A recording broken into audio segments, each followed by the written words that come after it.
Chris, Lee and Blayne Gilmer of Southeastern 14 here to size up the Georgia Bulldogs as we are in the offseason heading towards 2023. Pretty good run for Georgia, Blayne. 2 national titles, an unbeaten season. This coming after 15 guys drafted. And looks like Kirby Smart poised again by most people to potentially take home a 3rd national title in 2023.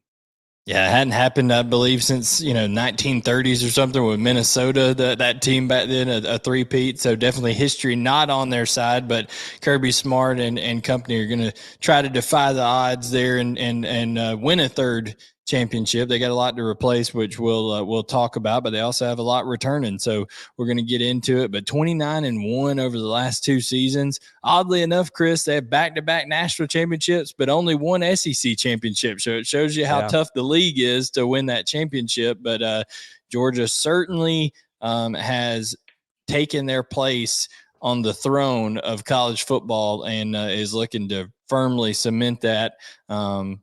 Going into this 2023 season, and we're gonna talk about the state of the program right now with Georgia. Well, Georgia will not be without 25-year-old quarterback Stetson Bennett, who has been terrific in the last 2 national title games. The Bulldogs, though, won't be lacking talent there, nor will they be lacking talent in the backfield or at wide receiver, where they return a lot of guys, plus one of the best tight ends who's ever played college football in Brock Bowers. They do lose 3 starting offensive linemen, plus the Devin Willock tragedy, but look, Georgia's got pieces here again. Yeah, they've got guys that they're going to look to plug in on the offensive line. And that position was recruited really well, even still by Sam Pittman and Matt Luke. There's still some remnants of Sam Pittman's recruiting because you recruit guys, a couple classes out. There's still some remnants of that and Matt Luke and what they did there. Now Stacy Searle's trying to put his imprint on things there for Georgia offensive line wise. But, guys like Tate Ratledge will be there. Amarius Mims, who was a big time keep for Georgia last year. He went into the portal, flirted with Florida State, came back and ended up being a key part he started both college football playoff games for Georgia this year at right tackle. So he'll be there doing that. And a name to keep an eye on, Austin Blasky, could end up playing a big role. He's been a reserve guy, been used as an extra lineman in the past, could end up, playing center for Georgia, replacing Cedric Von Prawn. Who ends up being one of the better centers that Georgia's had. But yeah, some things up front, but definitely some skill positions to go with it around it, Chris. 3-way competition at quarterback. How do we size this up in January of 2023? Yeah, Carson Beck is the one who got all the snaps pretty much after Stetson Bennett and quote unquote garbage time and things of that relief duty this year. And they let him come in and throw the football too. Todd Monken and company, I think, wanted to see what they had there. And listen, he's 6'4", 215 pounds, has an absolute rocket arm. He looks, like the prototypical quarterback. And if he can come in and handle everything in terms of just the moment not being too big for him and stuff like that, I would expect him to be hard to beat. But he's got 2 5-star prospects behind him, and Brock Vandagriff and Gunnar Stockton, who have also now have a year for Stockton and 2 years for Vandagriff under their belt. But Beck, this being his 4th year in the system with Todd Monken, I would say that he's been patient, and now it's his job to lose going into spring ball.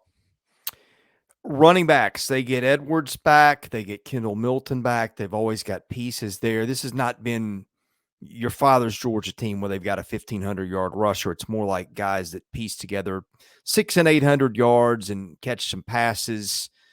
But, the yards per carry have been great, and I would presume Georgia's in great shape there again. Yeah, and Branson Robinson, number 22, that scored 2 touchdowns in the national championship game. He has legs that look like tree trunks. This guy deadlift. He set the Mississippi high school state record for deadlifting over 700 pounds as a senior in high school, and then comes in and just looks like a mini Nick Chubb at times for Georgia, and that's high praise with what Chubb is doing with already a Hall of Fame career in the NFL. So, when it comes down to it, Georgia is certainly not not bare at the running back position. And Kendall Milton, it's his turn to kind of come and be that guy, but he's going to have to really perform because Branson Robinson is a hungry young player and is nipping on his heels right there. Okay, the targets. Brock Bowers again will be back. But they lost some guys to the draft. Darnell Washington, potential first rounder. Eric Gilbert in the portal for whatever that's worth. Yeah. McIntosh caught a lot of balls actually. Kyrus Jackson gone, Dominic Blaylock gone, A.D. Mitchell gone. But look, Lad McConkey, Rosemy Jack Saint, plus not to mention they land two pretty high-profile transfers from other SEC schools. Yeah, Dominic Lovett and Ra Thomas coming in from Missouri and Mississippi State, respectively. Dominic Lovett has a chance. Quite honestly, I think he had close to 900 yards receiving for Missouri this past year.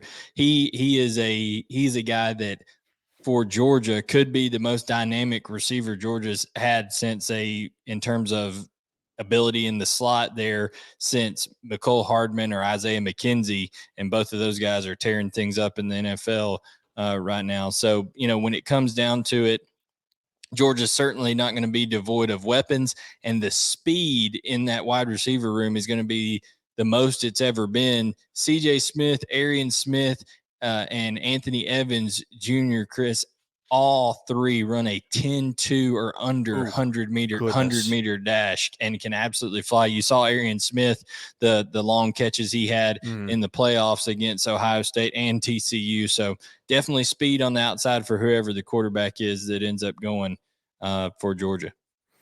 Betting $11 to win $10 stinks. With BROTHROW, you can bet 10 to win 10. It lets you bet in all 50 states. Because it is not the house bettors have a fair chance at winning. It is the only sports betting platform that doesn't take a cut of every bet. No deposits, no minimum bets, no need to connect your bank account. Bettors pay each other directly. There's a hassle-free sign-up process that gets you in the action in seconds. Go to brothrow.com/SE14 once you're there. Ask to join our Southeastern 14 community. Think you'll be glad you did. Okay, last year, much was made of Georgia's losses in the NFL draft. Not going to say it didn't matter. That group wasn't quite as dominant as the one the year before, but it was still plenty elite. Okay, guys that you want to see this year: Christopher Smith, their safety, Keely Ringo, Jalen Carter, potentially the number one pick in the draft. The Smiths, Tykean Nolan, Robert Beal Jr., who I think led the national title team 2 years ago in sacks. Yeah, a lot of names that would cripple most defenses, but you get Smale Munden, Dumas Johnson, Starks, Stackhouse, Laster, Bullard. I mean, lots of names back for the Bulldogs. Oh, yeah, lots of starters. I mean, technically, depending on how you classify a guy a starter, whether he's out there for the first snap or he's out there for the majority of the snaps. Hasn't mattered the last 2 years, really. Yeah, however you do it, Georgia realistically could have 7, 8 guys that you could quote unquote classify as starters coming back on that defense, plus the emergence of guys like you saw Bear Alexander in the middle have a huge game in the national championship game. Michael Williams is a freshman on the edge there, and then of course they're adding 2 5-stars in this 2023 recruiting class, and Damon Wilson and Samuel Mpemba coming in on the edge. So the hits keep on coming. They add Troy Bowles, who's the son of Tampa Bay Buccaneers head coach Todd Bowles. He's in this class as an inside linebacker that has some versatility as well. And then, of course, secondary is always going to be a big deal. They brought in Smoke Bowie from Texas A&M, a corner that was originally committed to Georgia early on, decommitted, went to Texas A&M for a year, and then reconsidered and said, you know what, I'm gonna come back and play for the Georgia Bulldogs. So he's now enrolled in Athens. So some additions there, and kind of the rich keep getting richer on defense when it comes to Georgia and the talent they have on that side of the ball. Well, the knock on Georgia last year was that the defensive backfield, and particularly the corners, Keely Ringo had some rough moments, didn't play up to the standard maybe of the year before. And again, the standard was impossible. So take that for what it's worth. How do they look at corner going into 2023? Yeah, I mean, Dalen Everett is probably the guy that's going to have a leg up to be able to to maybe win that position opposite of Kamari Lassiter. Kamari Lassiter really turned out to be a tremendous corner for Georgia this year. A lot of people thought that Ringo might be was going to be the best guy after his tremendous interception for a touchdown return against Alabama, the iconic play in the national championship game, the previous season. And listen, he did have some big moments, a nice interception against both Tennessee and Kentucky, and some big moments when it counted. But people kind of picked on Ringo a little bit at times too, and that's just part of it. Kirby's going to leave you on an island, but Dalen Everett is a guy. Smoke Bowie is a guy that I think you'll see compete over there. And then of course they've had guys who have been there. Nyland Green is a guy who's been there and played mostly on special teams. So several candidates over there that could step up and play that other position for Georgia, the other corner. What else on the defense is worth dissecting as we wrap up that side of the ball? Just as impressive as on the offensive side, Todd Hartley's recruitment of tight ends has been with that room, the recruitment of linebackers by Glenn Schumann has just been unbelievable as well. Like you said, you lose N'Kobe Dean, Quay Walker, and Channing Tindall the previous year, and you just get three studs, step right up, led by Jamon Dumas Johnson and Smile Munden in there in the middle, doing things as well. So, it's they step right up in, and now here comes three more guys in there with CJ Allen, Raylan Wilson, and Troy Bowles, who I mentioned before. So the hits keep on coming at inside linebacker, and Georgia's really becoming, linebacker U, so to speak, over there with what they've been able to put out lately. Coaching staff, an elite staff like Georgia's always gets picked apart. You've heard talk of Todd Monken maybe getting an NFL job. And again, we're doing this middle of January. So if you're seeing this and stuff has changed, don't laugh at us. We deal with what we have at this point. But any changes that have come or you foresee coming at this point?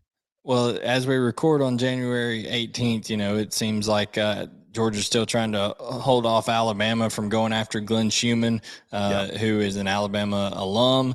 And, after Pete Golden went to Ole Miss, Alabama looking for a defensive coordinator. And like we said, as we're recording this late on January 18th, Alabama hasn't got a new DC yet, but Schumann is definitely a name that they would go after. But Georgia's had a lot of continuity on that staff for a while, Chris, and that's a major part of why they've had so much success. And also, too, it's worth noting that Zach Arnett and Mississippi State straight up offered Mike Bobo the offensive coordinator job before the national championship game, and Bobo turned it down to stay at Georgia as an analyst. So. We'll see how that plays out for him. A lot of people speculating that might, if Todd Monken goes that, there Kirby Smart has a guy who's a former offensive coordinator and former quarterback at Georgia to step in and be a play caller. The schedule next year, we've talked about this before. It's very manageable for Georgia, to say the least. I mean, look, no SEC schedule is ever going to be easy, but the Western opponents are Ole Miss and, of course, the permanent opponent, Auburn. You've got a non-conference schedule. It's Tennessee Martin, Ball State, UAB, and, of course, the season-ending game with Georgia Tech. Tough to look down this one and see a lot of games where Georgia might not be favored. I guess the most obvious one in Knoxville, that is November the 18th. Other than that, I would expect Georgia to be favored in most of these, if not all. Yeah, no, I agree. I think it's worth noting. I think Kentucky's going to be much improved. I think what they did in the portal, that Kentucky and Georgia, Georgia will get them at home, but they'll have to go to Tennessee, as you pointed out. And then who knows with Florida, that's always one where you kind of throw the records out the window historically, but Georgia has dominated over the last few years. So yeah, I agree with you. It's not the hardest of schedules. Georgia did have, for everybody who's crying, oh, look how easy this Georgia schedule is, they did have Oklahoma scheduled on this, but the SEC made them cancel that game because of Oklahoma coming to the SEC in a couple seasons, and they had to replace that with Ball State. So that's just how it goes, because there's not too many people just jumping at the say, oh yeah, we'll go play Georgia. That's how that goes, Chris. So you got to take the teams that fill in. But listen, this team is going to be immensely talented. They're going to open the year ranked #1 in the country. They got that so much defense returning, and really an experienced and explosive unit on offense, except at the quarterback position. Now that is very important, but there's a lot of belief in that room, particularly in Carson Beck and his skill set. So it's quite possible that Georgia could find themselves undefeated in Atlanta once again, with a chance to win a second straight SEC championship and put themselves in position to go for that very rare three-peat, Chris. Any further parting thoughts on the Bulldogs? Just gotta see through spring. There's another portal window coming. I don't think Kirby is totally satisfied. He may look to add another an experienced defensive lineman in the portal after the spring, after people get disgruntled with spring ball and how that goes at the next portal window. Experienced defensive lineman, maybe another experienced defensive back, particularly at corner. So just stay tuned for that. The portal is always exciting. All right. He's Blayne Gilmer. I'm Chris Lee. We're Southeastern 14. If you like this, be sure to hit that like button and subscribe. We do football, baseball, basketball, all very in depth. Thank you for watching. We'll see you again soon at Southeastern 14.